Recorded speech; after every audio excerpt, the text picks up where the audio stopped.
Assalamualaikum warahmatullahi wabarakatuh. Salam budaya.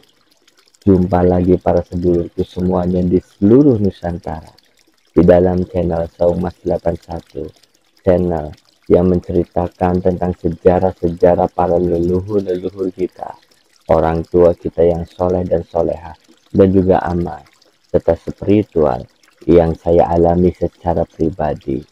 Izinkan para sedulurku di kesempatan malam hari ini, saya ingin menceritakan ke tahun-tahun yang lebih muda, yaitu di masa zaman Company Belanda. Di situ terdapat sebuah sejarah tentang Raden Ajeng Kartini yang versinya berbeda pada umumnya, yaitu ketika Raden Ajeng Kartini bertemu dengan Kiai Soleh Darat.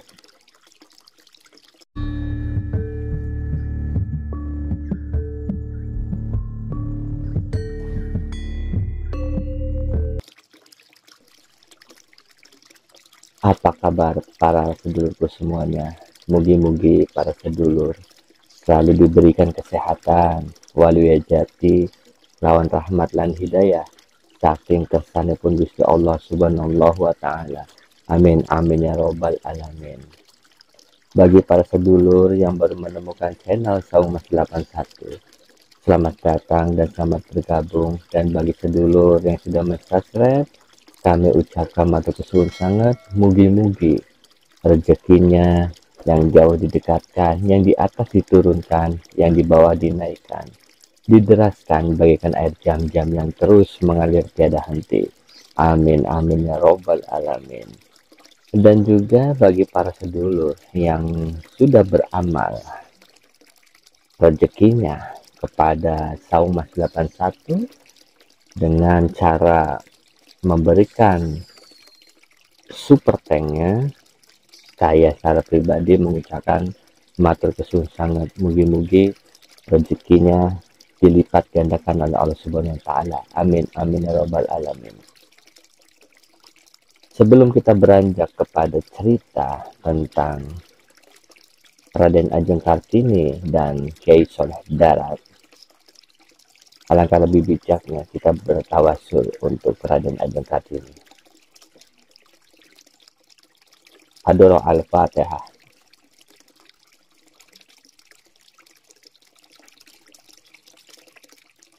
Amin amin ya robbal alamin. Takdir mempertemukan Raden Ajeng Kartini dengan Kiai Soleh Darat. Pertemuan terjadi dalam acara pengajian di rumah Bupati Demak, Pangeran Aryo Hadiningrat, yang juga masih pamannya.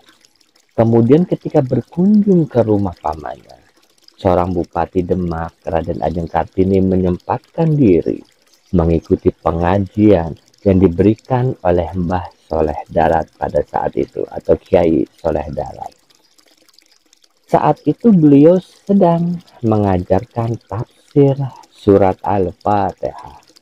Raden Ajeng Kartini menjadi amat tertarik dengan Kiai Soleh Darat. Kiai Soleh Darat memberikan ceramah tentang tafsir Al-Fatihah. Kartini tertegun. Sepanjang pengajian, Kartini seakan tak bisa memalingkan mata dari sosok Kiai Soleh Darat, dan telinganya menangkap kata demi kata yang disampaikan oleh Kiai Soleh Darat. Bisa dimaklumi dan dipahami, karena di zaman itu yang penting bisa membaca Al-Quran juga sudah cukup, dan juga untuk menafsirkan atau memaknakan tentang arti dari Al-Quran itu masih ada suatu peraturan yang dibuat oleh Belanda yang tidak mengizinkan untuk Al-Quran ditafsirkan ke dalam bahasa Indonesia pada saat itu, para sedulur. Setelah pengajian selesai, Kartini mendesak kepada pamannya untuk menemui dirinya kepada Kiai Soleh Darat Raden Ajeng Kartini merengek-rengek seperti anak kecil. Berikut dialog Raden Ajeng Kartini dengan Kiai Soleh Darat. Kiai, perkenankan saya bertanya, bagaimana hukumnya apabila seorang berilmu menyembunyikan ilmunya? Kartini membuka dialog. Kiai Soleh tertegun, tapi tak lama beliau menjawab, "Mengapa Raden Ajeng bertanya demikian?" Kiai Soleh balik bertanya, "Kiai, selama hidupku baru kali ini aku berkesempatan memahami makna surat Al-Fatihah, surat pertama dan induk Al-Quran. Isinya begitu indah, menggetarkan sanubariku," ujar Kartini. Kiai Soleh tertegun. Sang guru seolah-olah tak punya kata untuk menyela Kartini. Kartini melanjutkan pertanyaan, "Bukan buatan rasa syukur hati ini kepada Allah. Namun aku heran, mengapa selama ini para ulama melarang keras menerjemahkan dan penafsiran Al-Quran ke dalam bahasa Jawa? Bukankah Al-Quran adalah bimbingan hidup bahagia dan sejahtera bagi manusia?" Dialog berhenti sampai situ. Kiai Soleh tak bisa berkata apa-apa kecuali subhanallah. Kartini telah menggugah kesadaran Kiai Soleh Darat untuk melakukan pekerjaan besar, menerjemahkan Al-Quran ke dalam bahasa Jawa. Dalam pertemuan itu, Raden Ajeng Kartini meminta agar Al-Quran diterjemahkan karena menurutnya tidak ada gunanya membaca kitab suci yang tidak diketahui artinya. Betul juga, untuk apa kita belajar membaca kalau yang dibacanya tidak diketahui artinya? Tetapi pada waktu itu, seperti yang tadi saya terangkan di atas, bahwa penjajah Belanda secara resmi melarang orang untuk menerjemahkan Al-Quran. Kiai Soleh Darat melanggar larangan itu. Beliau menerjemahkan Quran dengan ditulis dengan huruf Arab gundul atau yang disebut dengan pegon, sehingga tidak dicurigai oleh penjajah Belanda. Kitab tafsir dan terjemahan Al-Quran diberi nama Kitab Faidur Rahman. Seperti ini awal adanya kitab penafsiran Al-Quran yang pertama di Nusantara dalam bahasa Jawa dengan aksara Arab. Kitab ini pula yang dihadiahkannya kepada Raden Ajeng Kartini pada saat dia menikah dengan Kanjeng Raden Mas Adipati Aryo Singgih Joyo Adiningrat. Raden Ajeng Kartini amat senang dan menyukai hadiah pemberian dari Kiai Soleh Darat. Lalu beliau mengatakan, "Selama ini Al-Fatihah gelap bagi saya. Saya tak mengerti sedikit pun maknanya. Tetapi sejak hari ini ia menjadi terang benderang sampai kepada makna tersiratnya. Sebab Romo Kiai telah menerangkannya dalam bahasa Jawa yang saya pahami."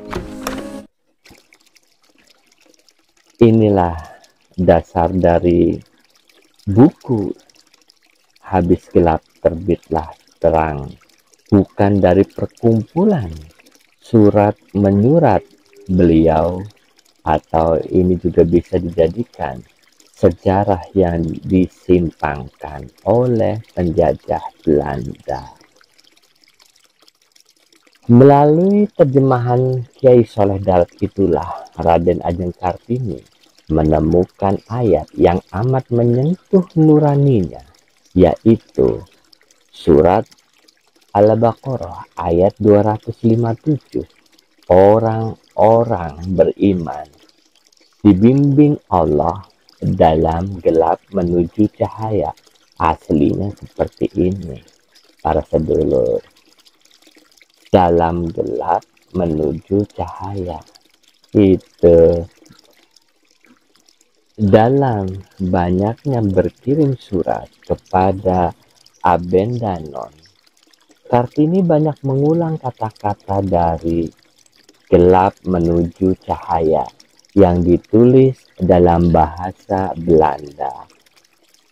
Oleh Armid Spen, ungkapan ini diterjemahkan, habis gelap terbitlah terang. Awalnya adalah dalam gelap menuju cahaya, tapi dirubah menjadi habis gelap terbitlah terang, yang menjadi judul buku kumpulan surat menyurat Raden Ajeng Kartini beserta kawan-kawannya di luar negeri di Eropa. Surat yang diterjemahkan Kiai Soleh Darat adalah Al-Fatihah sampai surat Ibrahim. Kartini mempelajarinya secara serius hampir di setiap waktu luangnya. Namun sayangnya, penerjemahan kitab Faidur Rahman ini tidak selesai, para sedulur, karena Mbah Kiai Soleh Darat keburu meninggalkan dunia atau wafat. Kiai Soleh membawa Kartini ke perjalanan transformasi spiritual. Pandangan Kartini tentang Barat atau Eropa berubah sejak beliau mengetahui arti tafsiran dari Al-Quran. Perhatikan, surat Kartini bertanggal 27 Oktober 1902 kepada Nyonya Abendanon. Sudah lewat masanya. Semula kami mengira masyarakat Eropa itu benar-benar terbaik tiada tara. Maafkan kami, apakah Ibu menganggap masyarakat Eropa itu sempurna? Dapatkah Ibu menyangkal bahwa di balik yang indah dalam masyarakat Ibu, terdapat banyak hal yang sama sekali tidak patut disebut peradaban? Tidak sekali-kali kami hendak menjadikan murid-murid kami sebagai orang setengah Eropa atau orang Jawa ke barat-baratan.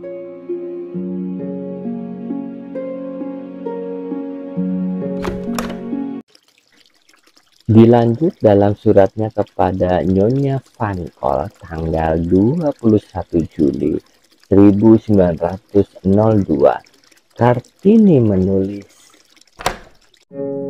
saya bertekad dan berupaya memperbaiki citra Islam yang selama ini kerap menjadi sasaran fitnah. Semoga kami mendapat rahmat, dapat bekerja membuat agama lain memandang Islam sebagai agama yang disukai. Lalu Kartini menulis kembali kepada Nyonya Abendanon bertanggal 1 Agustus 1963. Kartini menulis, ingin benar saya menggunakan gelar tertinggi, yaitu hamba Allah. selain faktor pergaulan, kaum muslim di sekeliling Kartini juga mempunyai pemahaman yang salah terhadap Islam. Mereka mengajarkan Islam tanpa pemahaman apa yang diajarkannya. Coba kita lihat surat Kartini kepada Nyonya Stella tanggal 6 November Berikut isi suratnya. Bagaimana aku dapat mencintai agamaku kalau aku tidak mengerti dan tidak boleh memahaminya? Al-Quran terlalu suci, tidak boleh diterjemahkan ke dalam bahasa apapun. Di sini tidak ada yang mengerti bahasa Arab. Orang-orang di sini belajar membaca Al-Quran, tapi tidak mengerti apa yang dibacanya. Kupikir pekerjaan orang gilakah orang yang diajar membaca tetapi tidak mengerti apa yang dibacanya. Kembali lagi perlu diketahui oleh para sedulur, pada waktu pemerintahan penjajahan Belanda, umat muslim memang diperbolehkan untuk mengajarkan Al-Quran dalam syarat atau dengan syarat tidak diterjemahkan alias cuma mengajarkan baca huruf Arabnya saja. Kartini yang mulai mengenal Islam berubah pandangannya terhadap Islam menjadi positif. Kartini kemudian merumuskan arti pentingnya pendidikan untuk wanita, bukan untuk menyaingi kaum laki-laki. Kami di sini memohon diusahakan pengajaran dan pendidikan anak perempuan. Bukan sekali-kali karena kami menginginkan anak-anak perempuan itu menjadi saingan laki-laki dalam perjuangan hidupnya, tapi karena kami yakin pengaruhnya yang besar sekali bagi kaum wanita, agar wanita cakap melakukan kewajiban-kewajibannya yang diserahkan alam sendiri ke dalam tangannya menjadi ibu pendidik manusia yang pertama. Dan tidak hanya itu, pandangan terhadap Barat pun berubah. Kartini menulis surat kepada Nyonya Abendanon tanggal 12 Oktober 1902. Dan saya menjawab, tiada Tuhan selain Allah. Kami mengatakan bahwa kami beriman kepada Allah dan kami tetap beriman kepadanya. Kami ingin mengabdi kepada Allah dan bukan kepada manusia. Jika sebaliknya, tentulah kami sudah memuja orang dan bukan Allah.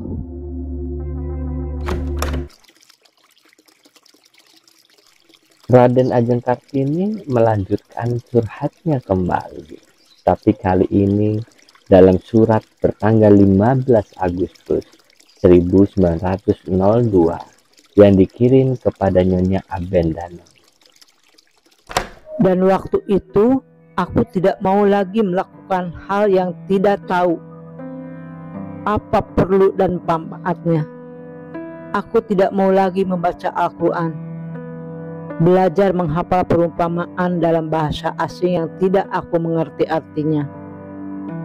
Jangan-jangan guruku pun tidak mengerti artinya. Katakanlah kepada aku, apa artinya? Nanti aku akan mempelajari apa saja. Aku berdosa, kitab ini terlalu suci sehingga kami tidak boleh mengerti apa artinya.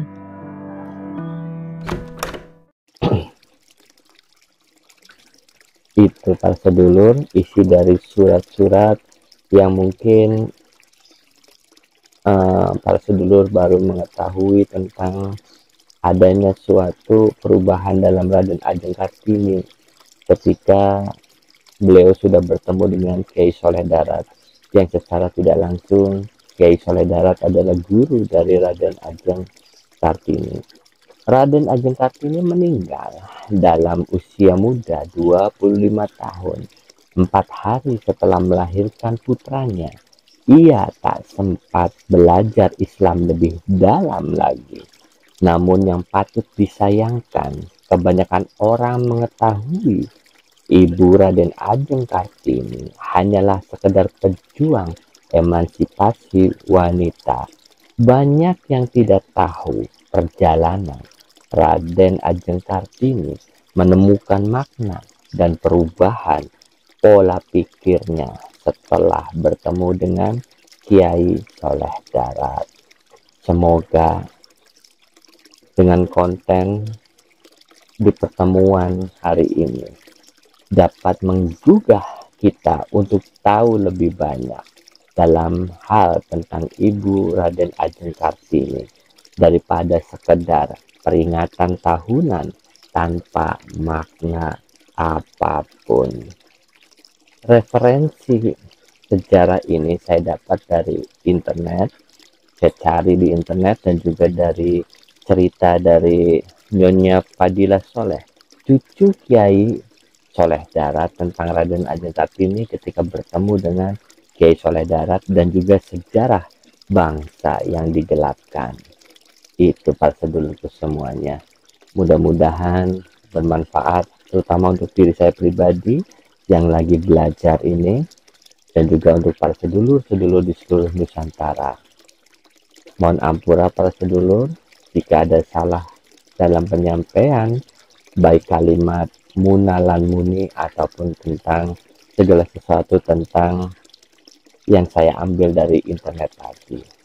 Mudah-mudahan berkah dan bermanfaat ya sedulur ya. Kula pamit para sedulur, dan kula matur kesuwun bagi yang sudah subscribe dan memberikan super thanknya kepada channel Sang Mas. Kula ucapkan matur kesuwun sangat. Kula pamit. Assalamualaikum warahmatullahi wabarakatuh. Salam budaya.